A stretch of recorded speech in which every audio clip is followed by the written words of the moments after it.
একাধিকবার জামিন পেয়ে আবারও একই অপরাধে জড়িয়ে পড়ছে আসামিরা, ফলে কমছে না অপরাধের হার। বিশেষজ্ঞদের মতে আইন প্রয়োগে দুর্বলতা, তদন্ত প্রক্রিয়ার জটিলতা, প্রভাবশালী সিন্ডিকেট দৌরাত্ম্য আর দায়হীনতার সংস্কৃতি বারবার জামিন মেলার পেছনে বড় কারণ। গ্রেপ্তারের পর আইনের ফাঁকফোকর আর বিচার ব্যবস্থার জটিল চক্রে কিভাবে অপরাধীরা বারবার সুযোগ পাচ্ছে তা নিয়ে সুমন শিকদারের ক্যামেরায় দেখুন মাহতাব মিনহাজের রিপোর্ট। অন্ধকার গলির এক প্রান্তে কথা হয় এই ব্যক্তির সঙ্গে। জানালেন কিভাবে প্রথম অপরাধের পথে পা রাখেন আর কিভাবে আইনের ফাঁক ফোকর দিয়ে বারবার বের হয়ে এসে আবারও একই অপরাধে জড়িয়ে পড়েন। 8-9 বার জেলে গেলাম, যাবি না আবার ওই মাধবী কাজ করি। আমগো উকিল আছে, উকিলের টাকা দেই, উকিলের টাকা ডিমান্ড করে 20,000 30,000 আমরা এইভাবেই কিছু কমায়া দেয়। অ্যান্টিব্যাকটেরিয়াল অ্যাডিটিভ যুক্ত সেরা ওয়াটার ট্যাঙ্ক বিশুদ্ধ পানিতে ব্যাকটেরিয়া জন্মাতে দেয় না। তিনি তো মাত্র 9 বার জামিনে বের হয়েছেন। এই ব্যক্তির বক্তব্য আরও উদ্বেগের। এখন বাবাটা বেশি এনে আমি 15-16 বার জেলে গেছি। ওই আইনজীবী আমাকে ছাড়াইছে টাকা পয়সার মাধ্যমে। টাকার উপরে কি আছে? পুলিশ ও সংবাদ মাধ্যমের তথ্য অনুযায়ী গত 1 বছরে শুধু ঢাকা মেট্রোপলিটন এলাকায় বিভিন্ন অপরাধে গ্রেপ্তার হয়েছেন প্রায় 45,000 জন।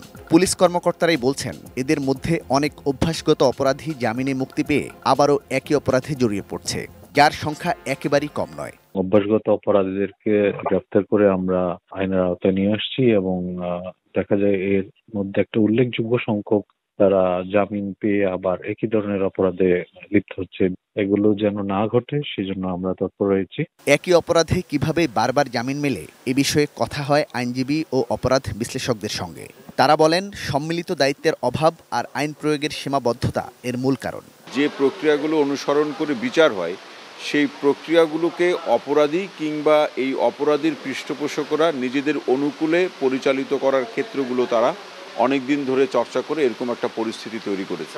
মামলা হওয়া থেকে শুরু করে একদম জামিন বা বিচার পর্যন্ত এই পুরোটাই একটা সিন্ডিকেটের তৎপরতায় চলছে। আমরা সবার দায়িত্ব ঠিকমতো পালন করি না। টাকার বিনিময়ে অর্থাৎ শুধু মানি এই মানিটাকেই এমন এক বন্দোবস্ত আমাদেরকে নিয়ে গিয়েছে, আমরা এই লোভ লালসার ঊর্ধ্বে কেউই উঠতে পারিনি। তিনি আরও বলেন কোনো আসামি জামিনের অপব্যবহার করলে আইন অনুযায়ী এর জন্য রয়েছে আলাদা শাস্তির বিধান।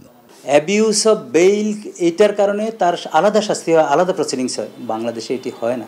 বাংলাদেশে না হওয়ার কারণ আবার বলি আমরা বাজে বন্দোবস্তে আছি। এই বন্দোবস্ত বন্ধ করতে বিচারাঙ্গনের সাথে আইনশৃঙ্খলা বাহিনীর সমন্বয় সহ সকলকে দায়ের আওতায় আনার পরামর্শ বিশেষজ্ঞদের।